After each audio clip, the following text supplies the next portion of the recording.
Hello বন্ধুরা, কেমন আছো তোমরা সবাই? আশা করি অনেক অনেক ভালোই আছো। আর তোমাদের ভালোবাসায় আমিও অনেক ভালো আছি, কারণ তোমরা আমাকে যে পরিমাণে ভালোবাসা দিয়েছো এবং সাপোর্ট দিয়েছো তা আমি কোনোদিন ভুলতে পারবো না। তাই তোমাদেরকে মজা দেওয়ার জন্য আবারও একটি নতুন গল্প নিয়ে হাজির হলাম। গল্পটি শোনার মতো, আশা করি তোমাদের দাঁড়িয়ে যাবে এবং তোমরা হাতের কাজ করতে সবাই হেডফোন নিয়ে বসে যাও। যদি আমার গল্প শুনে মজা পাও তাহলে অবশ্যই আমার চ্যানেলটি সাবস্ক্রাইব করবে। তো চলো বন্ধুরা, আমরা কথা না বাড়িয়ে আসল গল্পে চলে যাই। 10 বছর ধরে বিবাহিত হওয়ার পরেও আমার কোনো সন্তান ছিল না। আমার স্বামী যখন অন্য শহরে যেতেন তখন আমার স্বামীর বড় ভাই বলতো, বৌদি, এটা একটা অন্যরকম লাড্ডু। 7 দিন ধরে এটি খেলে দাদা আসার সাথে সাথেই তুমি মা হয়ে যাবে। আমি সেই লাড্ডুগুলি খেয়ে নিয়েছিলাম এবং আমার একটি সন্তান হয়েছে। সন্তানটি এই পৃথিবীতে আসার সময় আমার স্বামীর বড় ভাই আওয়াজ করে বলেছিল যে এই শিশুটি তার। আর যখন টেস্ট করা হয় তখন যেন আমার পায়ের তলা থেকে মাটি বেরিয়ে আসে, কারণ ওই শিশুটি আমার আসলে কি নাম। আমি অনেক সুন্দরী ছিলাম এবং আমি এমন একটি বাড়িতে বিয়ে করেছিলাম যেখানে শুধু আমার স্বামী এবং আমার স্বামীর বড় ভাই থাকত। আমার শ্বশুর বাইরের একটি শহরে ছিলেন। এরা অনেক ধনী ছিল। আমার শাশুড়িও ছিল না। আগে আমি অনেক খুশি ছিলাম যে এই বাড়িতে কোনো শাশুড়ি নেই, আমার স্বামীর কোনো বোন নেই। কিন্তু আমি বুঝতে পেরেছিলাম যে এইখানে বসবাস করা অনেক কঠিন, কারণ এই বাড়িটা ছিল শুধুই ছেলেদের ঘর। আর আমি তাই কাউকে মনের কোনো কথাই বলতে পারতাম না। আমার স্বামীও অনেক সিরিয়াস ছিল। আমার বাবা মাও আমাকে বিয়ে দেওয়ার পরে এই দেশ ছেড়ে চলে গেল, কারণ তারা এখানে এসেছিল শুধুমাত্র আমাকে বিয়ে দেওয়ার জন্য। আমরা আগে বিদেশে থাকতাম। আমার বাবা মা চেয়েছিল আমি পাকিস্তানে থাকি, যাতে আমি এখানকার মাটির কাছাকাছি থাকতে পারি। আমি গরিব তো হয়েই গিয়েছিলাম, কিন্তু অনেক চিন্তিত ছিলাম। এই সমস্যার কারণে তখনও পর্যন্ত আমার সন্তান হয়নি। ডাক্তাররা বলতো, আপনার শরীরে ভিটামিনের অভাব, কারণ আপনি দুঃখী থাকেন সব সময়। আপনার পরিবেশ পরিবর্তন করুন, কোথাও থেকে ঘুরে আসুন, এমন কাজ করুন যা আপনাকে খুশি করবে। কিন্তু আমার স্বামী এমন একটা কাজ করত যে একদিনের জন্য সে ছুটি নিতে পারত না। আর যে আমার সাথে কথা বলতো সে আর কেউ না, সে ছিল আমার স্বামীর বড় ভাই। আমারই বয়সী ছিল, আর সে দেখতে অনেক সুন্দর ছিল। আমার স্বামীর তুলনায় সে একজন ভালো মানুষও ছিল। হাসি মজা করত, কিন্তু তার একটা নিজস্ব পৃথিবী ছিল, যেখানে সে আমার জন্য সময় দিতে পারত না। সে ইউনিভার্সিটিতে চলে যেত, সেখানে বন্ধুদের সময় দিত কিংবা ফোন নিয়ে ব্যস্ত থাকত। আমি ভাবতাম কখনোই সে ফ্রি হয়ে এসে আমার সাথে কথা বলবে, তাহলে আমার সময় ভালোই পার হবে। অনেক ভালো কথা বলতো সে। তার নাম ছিল হামাদ। মাঝে মাঝে আমরা ঠিক করতাম, সে কিছু খাবার নিয়ে এসে আমরা খেতাম, আমরা অনেক গল্প করতাম। এইভাবেই সময় ভালোই পার হয়ে যেত আমাদের। আমার স্বামীও এই ব্যাপারটা জানত। আমার স্বামী বলতো তার ভাইয়ের থেকে কিছুটা দূরে থাকতে। আমি বলেছিলাম যে সে তো অপরিচিত নয়, সে এই বাড়িতেই থাকে। আমি আমার স্বামীকে বলতাম যে আমি তার সাথে কথা বলি না, কিন্তু বাস্তবে আমরা একে অপরের সাথে কথা বলতাম এবং আমাদের জীবন এইভাবেই চলছিল। আমার বিয়ের পরে অনেক বছর পার হয়ে গেছে। 10 বছর হয়ে গেছে, কিন্তু আমার এখনো একটাও সন্তান হয়নি। কিন্তু ডাক্তার বলেছে আপনার বেশি একটা সমস্যা নেই, আপনার সন্তান হতে পারে। ডাক্তার আমাকে বললেন, আজই আপনার স্বামীর সাথে কথা বলুন, যাতে তিনি আপনার পরিবেশ পরিবর্তন করতে পারেন, আপনাকে একটি শান্তিপূর্ণ জায়গায় নিয়ে যান। কিন্তু যখন আমি আমার স্বামীকে এই কথাটি জানালাম, আমার স্বামী আমাকে একটি নতুন খবর শোনাল। সে বলল যে আমাকে কাজের জন্য অন্য শহরে যেতে হবে এবং আমি সেখানেই থাকব। 9 বা 10 মাসের জন্য হতে পারে। সে যখন এই কথা বলল, তারপরে আমি কি বলবো, কারণ এটাই ছিল আমার স্বামীর শেষ কথা। সে একবার যা বলে তো সেটাই করত। আমি বললাম, ঠিক আছে, আমি তোমার জিনিসপত্র প্যাক করে দিচ্ছি। আমার স্বামী শহরের বাইরে চলে গেলেন এবং তখন আমি বাড়িতে একা থাকতাম। কিন্তু তখনই আমার স্বামীর বড় ভাই আমাকে এমন কিছু বলেছিলেন যা আমাকে অবাক করেছিল। কিন্তু যাওয়ার সময় আমার স্বামী আমাকে বলে, আমি দোকানদারকে বাড়ির নম্বর দিয়েছি। তোমার যদি কোনো কিছুর প্রয়োজন হয় তবে দোকানে ফোন করে দিলে সেই জিনিসগুলো বাড়িতে পৌঁছে যাবে। আমি বললাম, জিনিস অর্ডার করার কি দরকার, হামাদ নিয়ে আসতে পারবে। তখন আমার স্বামী বলেছিলেন, তোমাকে তার কাছে কিছু চাইতে হবে না, এমনকি তার সাথে কথাও বলতে হবে না। সে তার কাজ করুক, তুমি নিজের কাজ করো। এমনকি ওর জন্য রান্না করারও দরকার নেই, ও বাইরে থেকে খাবে। আমি বললাম, তোমার কি হয়েছে? সে বলল, আমি তোমার স্বামী, আর তাই আমি যা বলছি তাই তোমাকে করতে হবে। আমি বললাম, কিছু কি হয়েছে? সে বলল, না তেমন কিছুই না, আমি শুধু তোমাকে বলে দিলাম যে ওর থেকে দূরে থাকবে। আমার এক কাকিমা বাইরে চলে গেছেন, যখন তিনি ফিরে আসবেন তখন তিনি তোমার সাথে থাকতে আসবেন। তোমার খেয়াল রাখবেন উনি, আর তোমার ভয় করবে না একটু। আশ্চর্য ব্যাপার হলো, আমার স্বামী চলে যাওয়ার আগে আমার স্বামীর বড় ভাইয়ের সাথে দেখা করেনি। হয়তো ভাইদের মধ্যে কিছু রাগের কারণ ছিল, কিন্তু এমন তো কখনো হয়নি, কারণ আমার স্বামীর বড় ভাই একদিন আমার জন্য একটি লাড্ডু নিয়ে এলো। সে বলল, তুমি যদি এটি খাও তাহলে দাদা এখানে ফিরে আসার সাথে সাথে তুমি মা হতে যাবে। যদিও আমি আমার স্বামীর বড় ভাইয়ের সাথে এইসব কথা আগে কখনো বলিনি, কিন্তু আমার স্বামীর বড় ভাই ছিল অন্য রকমের। আমরা একে অপরের সাথে বন্ধুর মতো কথা বলতাম। সে বলল, অনেক দিন হয়ে গেছে, দাদা বুঝতে পারছে না। সে তোমার চিকিৎসা করায় না, আর তোমাকে কোথাও নিয়েও যায় না। কিন্তু আমি এই বাড়িতে একটি সন্তান দেখতে চাই, যাতে তোমার মুখ থেকে কষ্টের ছাপ মুছে যায়। এই জন্যই আমি এই কুরআন পড়া লাড্ডু নিয়ে এসেছি। তোমাকে 7 দিন ধরে এটি খেতে হবে, তারপরে দাদা যখন আসবে তখন সুসংবাদ পাবে। আমি আমার স্বামীর বড় ভাইকে ধন্যবাদ জানিয়েছিলাম এবং তাকে বলেছিলাম যে সে সত্যই একজন ভালো মানুষ, যে এত চিন্তা করেছিল আমার জন্য। আমি বললাম তাকে, আল্লাহ তোমাকে একটা মিষ্টি সন্তান বানিয়ে দিক। আর আমি সেই লাড্ডুটি 7 দিন ধরে প্রতিদিন খেয়েছি, এই ভেবে যে একদিন সবকিছু ঠিক হয়ে যাবে। আমার স্বামীর বড় ভাই আমাকে প্রতিদিন গল্প বলতো যে এই লাড্ডু তো অমুকও খেয়েছিল। আমি যেখান থেকে এইগুলো নিয়ে এসেছি সেখানের অনেক নাম ডাক হয়েছে। মানুষ তাদের কাছে যায় এবং তাদের সমস্যার সমাধান করিয়ে ফিরে আসে। বৌদি, তোমার সমস্যারও সমাধান হবে। আমি প্রার্থনাও করেছি, কিন্তু আমার স্বামীর বড় ভাই আমাকে বলেছিল যে তোমার স্বামীকে এই বিষয়ে কিছুই জানাতে হবে না, কারণ সে এই ধরনের জিনিসে বিশ্বাস করে না। আর যদি দাদা জানতে পারে যে এই লাড্ডুগুলো আমি তোমাকে দিয়েছি, তাহলে আমাকে শেষ করে ফেলবে। আমি তাকে বললাম যে তোমাদের মধ্যে কি কোনো ঝগড়া চলছে? সে বলল, না, কোনো ঝগড়া নেই। দাদা যেখানে গেছে আমাকেও সেখানে সে পাঠাতে চেয়েছিল, কিন্তু আমি যাইনি। সেই জন্য আমার উপর রেগে আছে। আমি বললাম যে এত ছোট ব্যাপার। তোমার দাদা তো এমনভাবে রেগেছিল যেন তোমার সাথে তার কোনো সম্পর্ক সে রাখবে না। সে বলল, হ্যাঁ, ব্যাপার এইটুকুই যে সে সাথে সাথে রেগে যায়। কিন্তু সেই দিনগুলিতে আমি আমার স্বামী বড় ভাইয়ের মধ্যে আরও একটি জিনিস লক্ষ্য করেছি, যা সে আগে কখনো করত না, আর তা হল সে এখন অনেক রাতে বাড়িতে আসে। আমি একা ছিলাম, তাই আমি ওকে বললাম তাড়াতাড়ি আসতে। আমার মনটা কেমন একটা করে, আমি ভয় পেয়ে যাই। সে বলল, বৌদি, আমি তাড়াতাড়ি আসার চেষ্টা করি, কিন্তু কাজটাই এমন যে তোমার জন্য লাড্ডু নিয়ে তবেই তো বাড়ি আসি। তার জন্য আমাকে সেখানে বসতে হয়। 7 দিন ধরে আমি সেই লাড্ডু খেয়েছি, আর অজুহাত দেখিয়ে আমি আমার স্বামীকে এখানে ডেকে নিয়েছি। ওকে বললাম যে তুমি এখানে চলে এসো, তোমার সাথে আমার জরুরি কাজ আছে।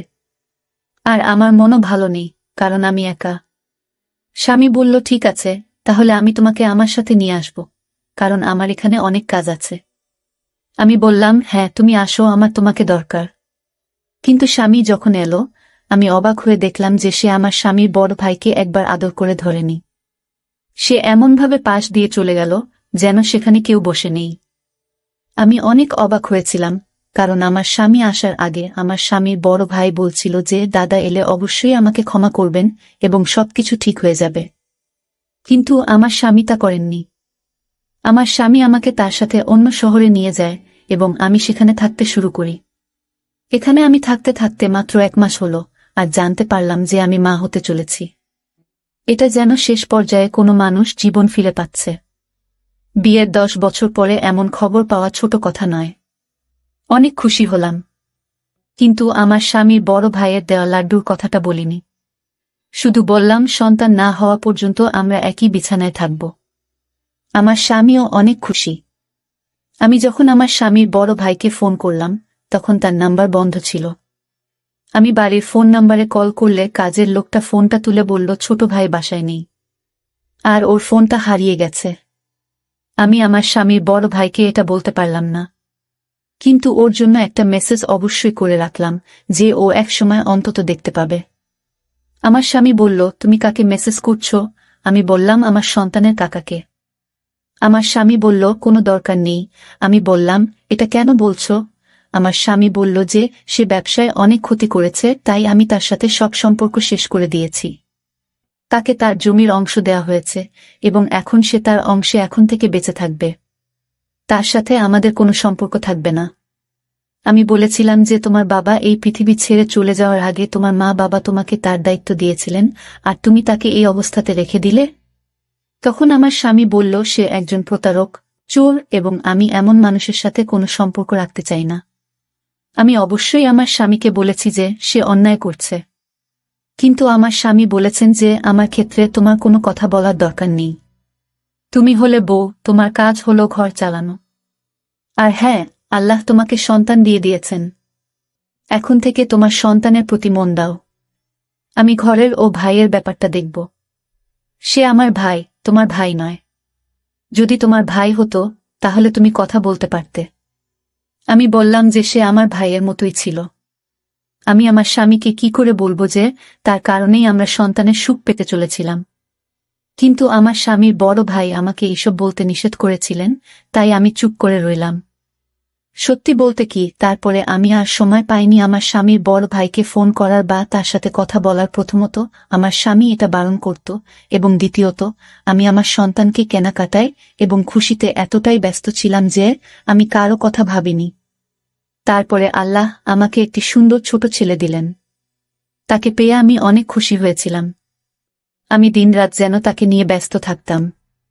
ছেলের যখন 2 মাস বয়স, তখন আমি আমার স্বামীকে বলেছিলাম যে এইবার আমরা বাড়ি ফিরে যাব, কারণ আমি এই ফ্ল্যাটে তোমাকে আর এই সন্তানকে নিয়ে আর থাকতে চাই না। এইবার আমাদের বাড়িতে থাকব। আমার স্বামী বলল যে বাড়িটা এখনো আমার, অবশ্যই আমরা সেখানে যাব, আর আমার ভাই এলে তাকে সেই বাড়িতে তার ভাগের যত টাকা হয় তত টাকা দিয়ে দেব। আমি বললাম, যা খুশি করো, কিন্তু এবার আমি ঘরে যাব। আসলে আমি আমার সন্তানকে তার প্রিয় কাকার সাথে দেখা করাতে চেয়েছিলাম, কিন্তু আমাদের বলা হয়েছিল যে বাড়ি বন্ধ আর আমার স্বামীর বড় ভাই নেই।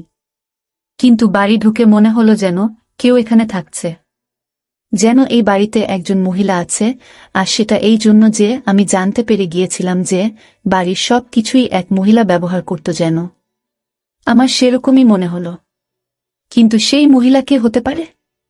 আমি সেই দিকে আর মন দিলাম না। এরপর আমার স্বামীর বড় ভাই ওইখানে এলো। আমার স্বামী ও সেইখানে বসেছিল, কিন্তু তবুও আমি আমার মনটাকে ধরে রাখতে পারলাম না, আর আমার স্বামীর বড় ভাইকে বলে বসলাম যে দেখো তোমার ভাইপো। আমার স্বামীর বড় ভাই তখন বলল, না, এটা আমার ভাইপো না। ওর কথা শুনে আমি অবাক হয়ে গেলাম। আমার স্বামীও বলল, তুমি সন্তানকে ভালোবাসবে না? তুমি এত অহংকারী, এই বাড়ি থেকে বের হও। তখন আমার স্বামীর বড় ভাই বলল, আমি বললাম, এটা আমার ভাইপো নয়, কারণ সে ও আমার ছেলে। এটা শুনে আমার পায়ের নিচ থেকে মাটি সরে গেল, আর আমার স্বামীরও। সে বলল, কি রকম খারাপ কথা বলছ? কি খারাপ অভিযোগ করছো? আমার স্বামীর বড় ভাই বলল, আমি কাউকে দোষ দিচ্ছি না, এটা আমারই ছেলে, আমি প্রমাণ করতে পারবো। একথা শুনে আমার পায়ের নিচ থেকে মাটি সরে গেল। আমি তাকে বললাম, তুমি কিসব বলছো? আমি ইশারা ও করলাম যে তোমার কি হয়েছে, তুমি কি চাইছ? তোমার জন্য তো সন্তানটা এই পৃথিবীতে এসেছে, আর এখন তুমি তার জীবন নিয়ে কথা বলছো? আমার স্বামী বলল, কি বলছো তুমি? কি হয়েছিল? আমি যখন এখানে ছিলাম না তখন কি হয়েছিল? আমি আমার স্বামীকে সব খুলে বলেছিলাম। এমন কিছু হয়নি। আমি মাত্র 7 দিন তার আনা লাড্ডু খেয়েছি, তারপরেই আমাদের সন্তান এই পৃথিবীতে এসেছে। আমার স্বামীর বড় ভাইকে ধরে বলল, কি করেছো তুমি? এই লাড্ডুতে তুমি কি মিশিয়েছিলে? এতে তুমি জ্ঞান হারানোর কোনো ওষুধ মিশিয়ে দাওনি তো? আমার এখানে না থাকার সুযোগ নিয়ে কোনো এমন খারাপ কাজ করনি তো তুমি? আমার স্বামী অন্য রকম কথা বলছিল, কিন্তু আমি তো শুনে লজ্জায় শেষ হয়ে যাচ্ছিলাম প্রায়। যাকে আমি ভাইয়ের মতো ভেবেছিলাম, আমার ভাই হিসেবে দেখেছিলাম, সে যদি সত্যি আমার সাথে এমন কিছু করে থাকে, তাহলে তো আমার জীবনটাই নষ্ট হয়ে গেল। আমার মনটা যেন কেমন করছে। আমার স্বামীর বড় ভাই বলল, এটা আমার সন্তান, আমি ওকে চিরকাল তোমার কাছে থাকতে দেব না। সে বলল, তুমি পরীক্ষা করে নাও। কিন্তু আমরা নিশ্চিত ছিলাম যে শিশুটি আমাদের। পরীক্ষার কোনো প্রশ্নই ছিল না, আর যদি ডিএনএ টেস্ট করানো হয় তাহলে ফলাফল কি হবে? আমার স্বামী বলেছিল যে সে ডিএনএ পরীক্ষা করাবে। আমরা সবাই তখন হাসপাতালে পৌঁছলাম এবং সাথে সাথে পরীক্ষা করিয়ে নিলাম, কিন্তু রিপোর্ট পেতে 2 দিন সময় নিয়েছিল। শুধুমাত্র আমি জানতাম যে কিভাবে আমি 2 দিন পার করেছিলাম। আমার স্বামী আমাকে অদ্ভুতভাবে দেখতেন। আমাকে বারবার আমার স্বামী একই কথা জিজ্ঞেস করত, আমি যখন বাসায় ছিলাম না তখন কি হয়েছে? কোনো ঘরে তুমি ঘুমাতে? কোনো সময় ঘুম থেকে উঠতে? রাতে কি মনে হতো যে তুমি জ্ঞান হারিয়ে গেছ? আর তোমার কোনো জ্ঞান নেই? তুমি কি ঘুমের সময় ঘরের দরজা ভিতর থেকে তালা দিতে? আমি আমার স্বামীর প্রশ্নে বিরক্ত হলাম। আমি তাকে বললাম আমি এমন কিছুই করিনি। কিন্তু ততক্ষণে রিপোর্ট হাতে এসেছে। যখন রিপোর্টের খাম খুলে ফলাফল দেখা গেল, রিপোর্টটি আমার স্বামীর হাত থেকে পড়ে যায়। কারণ রিপোর্ট অনুযায়ী এই শিশুটি আমার স্বামীর নয়, আমার স্বামীর বড় ভাইয়ের। আমি মাটিতে বসে পড়ে কাঁদতে থাকলাম। আমার স্বামী আমার দিক থেকে মুখ ঘুরিয়ে নিল। আমার স্বামীর বড় ভাই বলল, আমি তোমাদের সাথে কিছুই করিনি, তোমাদের আমি সব বলবো। ডাক্তার বৌদিকে বলেছিলেন, তোমার এত সমস্যা নেই, চিকিৎসা করা যায়, কিন্তু তোমার স্বামী কখনো তোমার চিকিৎসা করিয়ে দেয়নি। তাই আমি তোমাদের জীবনে সুখ দিতে চাই। বৌদি, তোমার চিকিৎসা করাতে চেয়েছিলাম, কিন্তু আমি একটা মেয়ের ভালোবাসায় পড়েছিলাম, তাকে বিয়ে করেছিলাম। তাই টাকা চুরি করেছিলাম। কারণ সে অনেক অসুস্থ ছিল, কিন্তু তারপরেও সে আমাদের সন্তানকে এই পৃথিবীতে নিয়ে আসতে চেয়েছিল। আমার সাথে দাদার ঝগড়া হলো, আর এই কারণে দাদা আমার থেকে সবকিছু কেড়ে নিল। সেই মেয়েটিও, যাকে ভালোবাসতাম, সেও এই পৃথিবীতে বেঁচে থাকেনি। কিন্তু আমাদের সন্তান এই পৃথিবীতে এলো। এবং সেদিনই জানতে পারলাম, বৌদি, তুমি একটি মৃত সন্তানের জন্ম দিয়েছিলে, তোমার সন্তান এই পৃথিবীতে আসার আগেই মৃত্যুবরণ করেছে। লাড্ডু জিনিসটা ছিল একটা অজুহাত। তোমাকে ওই লাড্ডুতে ওষুধ মিশিয়ে দিতাম। ওই ওষুধটা অনেক স্পেশাল ছিল, আর অনেক দূর থেকে আনা হয়েছিল। আর আমি নিশ্চিত ছিলাম এটা অবশ্যই একটা প্রভাব ফেলবে, আর সেটাই হয়েছে। তুমি এটাকে ভাগ্য বলো বা যাই বলো। তুমি সন্তান তো পেয়েছিলে, কিন্তু তোমার সন্তান ছিল অনেক দুর্বল। পৃথিবীতে আসার সাথে সাথেই সে এই পৃথিবী ছেড়ে চলে গেল। আমি ওই মতো শিশুটির জায়গায় আমার সন্তানকে রাখলাম, কারণ আমি তোমার ভালো চেয়েছিলাম। আমি এই উপকারটা শুধু তোমার জন্য করছিলাম বৌদি, তোমার স্বামীর জন্য নয়। ঠিক তখন জানতে পারলাম যে তোমার স্বামী আমার প্রতি কোনো উপকার তো করেইনি, তার উপর আমাকে সম্পত্তি থেকে সম্পূর্ণভাবে বের করে দিয়েছে। তাই প্রতিশোধের শেষ হয়ে যাচ্ছে, আমি তোমার কাছ থেকে আমার সন্তানকে কেড়ে নিতে এসেছি। আমি আমার সন্তানকে ছাড়া বাঁচতে পারবো না, কারণ এখন আমার সবই আছে। তোমার স্বামী তার নিজের নামে সব নিয়ে নিয়েছে। আমার স্বামীর বড় ভাইয়ের চোখে পানি ছিল, সে অনেক কাঁদছিল। আমি তাকে বললাম যে আমিও একে ছাড়া বাঁচতে পারবো না। আমি আমার স্বামীর বড় ভাইয়ের পায়ের কাছে বসলাম এবং তাকে বললাম যে তুমি সবসময় আমাকে সাহায্য করেছ।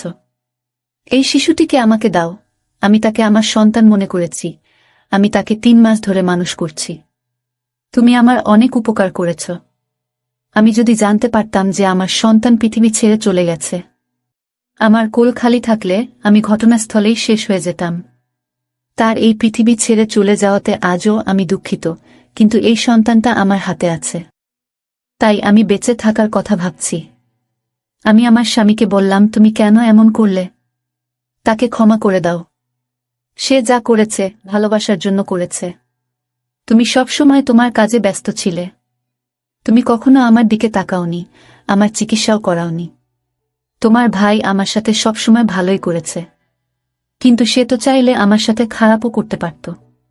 তুমি যা আশা করছিলে, কিন্তু তবুও সে আমার সম্মান রক্ষা করেছে।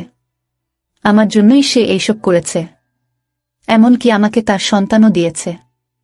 আমার স্বামী বলেছিল, তুমি তোমার সন্তান আমাদের দিয়েছ, তাহলে আমি কেন তোমাকে অধিকার দিতে পারবো না? তুমি যা চাও আমি তোমাকে দেব, কিন্তু আমার একটা শর্ত আছে। আমার এবং আমার স্বামীর বড় ভাইয়ের মুখ লাল হয়ে গেল। আমার স্বামী আবার এমন কথা বলছেন। আমরা অবাক হয়ে গেলাম। তিনি বললেন, শর্ত হলো তোমাকে সারা জীবন আমাদের সাথে থাকতে হবে, যাতে তুমি তোমার সন্তানের সাথে থাকতে পারো, আর আমি আমার ভাইয়ের সাথে। আমাদের চোখে পানি এসে গেল। আমরা কাঁদতে থাকলাম। সন্তানটাকে আমার স্বামীর বড় ভাইয়ের দিকে এগিয়ে দিয়ে বলল, এখন থেকে বৌদি এই সন্তানের মা, তুমি আর আমি তার কাকা। সে যেন কখনই না জানে যে আমি তার বাবা, তার মা এই পৃথিবীতে নেই। আমি তাকে ধন্যবাদ জানালাম এবং সেই শিশুটিকে ধরলাম, যে সে আমার নিজের সন্তান। 4 বছর হয়ে গেছে। আমার ছেলে 4 বছর বয়সী, অনেক খুশি। সে আমার স্বামীকে বাবা ডাকে এবং আমার স্বামী বড় ভাইকে কাকা বলে। সৃষ্টিকর্তা আমাকে আবার আশা দিয়েছেন। আমি অনেক খুশি এবং আমাদের জীবনে অনেক ভালো খবর এসেছে যে আমরা আজ সন্ধ্যায় আমার স্বামীর বড় ভাইয়ের জন্য মেয়ে দেখতে যাচ্ছি। সে বলেছে যে সে যে কোনো মেয়েকে বিয়ে করতে রাজি। আমি চাই সে নতুন করে তার জীবন শুরু করুক। আমরা একটি বাড়িতে থাকি এবং সম্পত্তি আমাদের সকলের। এটি ছিল আমাদের আজকের গল্প। বন্ধুরা, আজকের ভিডিওটা এখানেই শেষ করলাম। অনেক কষ্ট করে ভিডিওটি আপনাদের জন্য বানিয়েছি। যদি ভিডিওটি আপনাদের ভালো লেগে থাকে তাহলে একটা লাইক করবেন এবং চ্যানেলটি অবশ্যই সাবস্ক্রাইব করবেন। এই আশা ব্যক্ত রেখে আপনাদের কাছ থেকে বিদায় নিচ্ছি আমি। দেখা হবে আগামীকালের নতুন কোনো ভিডিওতে। সে পর্যন্ত সবাই ভালো থাকুন, সুস্থ থাকুন। ধন্যবাদ।